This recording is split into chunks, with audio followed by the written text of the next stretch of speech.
So Fry, with everything that went on this past weekend, and we can talk about details about that here in just a little bit. But I've wondered this for a long time. I mean, a long time, because like I just said, back, when I was a young kid and whatever, I remember sitting there watching a guy up there, and he's doing everything. And I mean, there's no headsets, there's not any of that.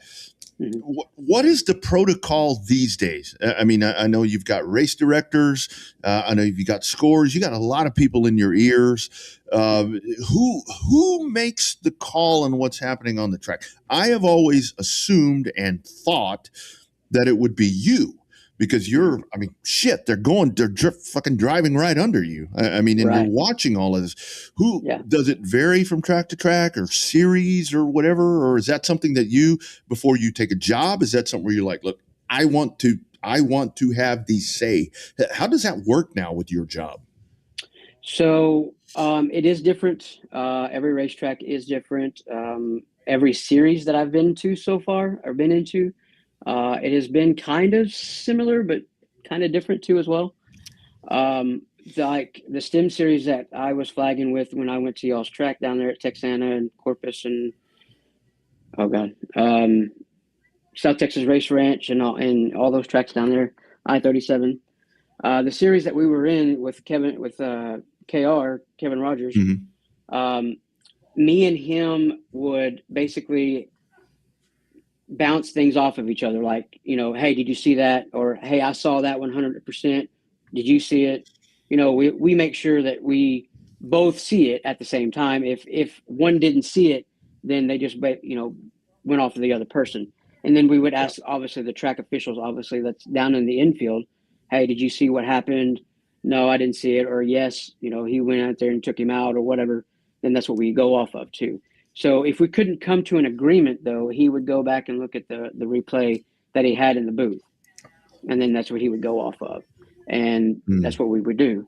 Now, certain tracks that I've been to for years, it's either um, you know me and the race director up in the booth, and then if we didn't see it there either, then we rely on to the people that's on the racetrack in turn one and two, Mm. or I got one and two and three and four. Um, and then, if we still couldn't come to an agreement on any of that, then we would just put whoever took each other out, whatever, put them to the back. Mm-hmm. But if, for instance, like this past weekend, somebody hit somebody under caution, that's an automatic. No matter It's where pretty where I've obvious. been, Yeah. nowhere I've been it's been straight cut, black flag, DQ'd, you're done for the night. And that just so happened to be in the feature. I don't know what the end result was. I didn't obviously stick around, but but I don't. I mean, it just kind of frustrates me, because it really doesn't. I mean, I want to protect my integrity. I Mm-hmm. want to protect my reputation that I've built over the 27 plus years that I've been doing it. So that's what I got to look at and make sure that I'm still who I am, making the right calls, making the black flag calls, and just, whatever may need to be done. I want to make sure people can still trust me and say, hey, Kevin did the right thing. Or, you know, Kevin may not have seen it, but, we talked about it and we figured it out. Mm-hmm. All right, man. So you've already shot the candidate, the elephant in the room. So tell us more about that situation. Was it a decision, like an ultimatum given to your ear? Was it just a decision that you made? Or tell us more about that specific situation, as much as you want to share. It's an open forum for you, but Well, as like I much as said, you want to share. right. Well, like I've told some other people with Zach, with Clark After Dark, I've told him, I've talked to him on the phone. I'm not shying away from anything because it's the truth. I mean, that's all I have to go after is the truth.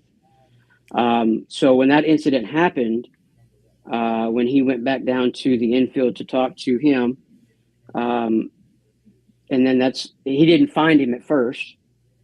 So he got back on the racetrack, got at the end of the tail like you saw in the video. And then I black flagged him again, and that's when he went back into the infield to try to find him.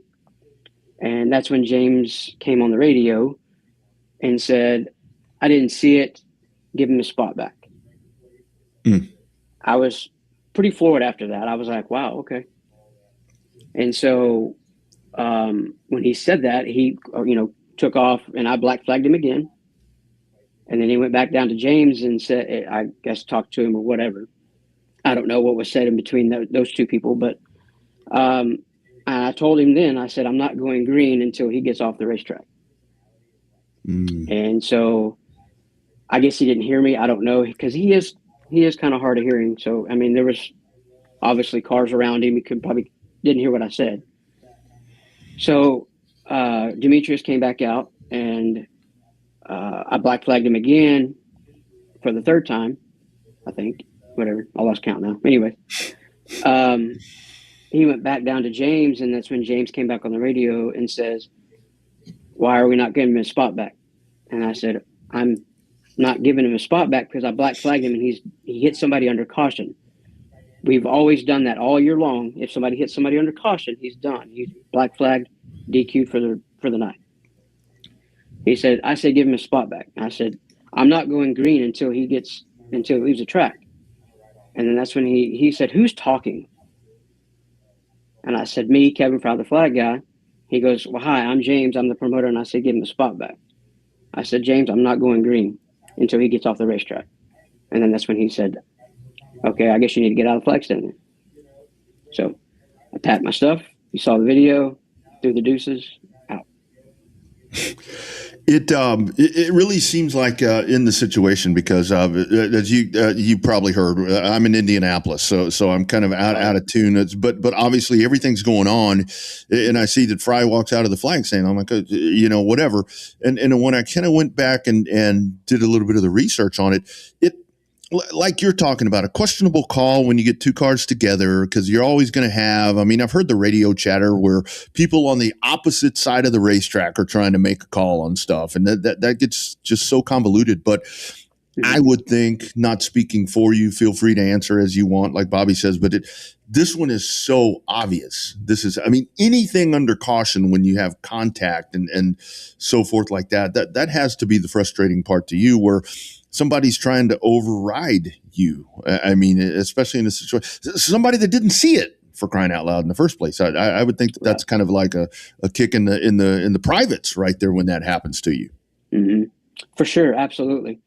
That's why I told you a while ago. It just floored me that when he said that, I was like, okay, well, and I've told the race director a couple months ago that an instance happened, and basically it's the same thing. He overruled me, or overruled us, and we took it. We just said, okay, that's cool. All right. Well, I told the race director, I said, look, if that ever happens again, I'm done. I'm walking out of the flag stand. And obviously, months went by, cool. No calls have been overturned, things like that. So until, last week. So I just, you get to a point where you try your best at everything, and you try to make a name for yourself.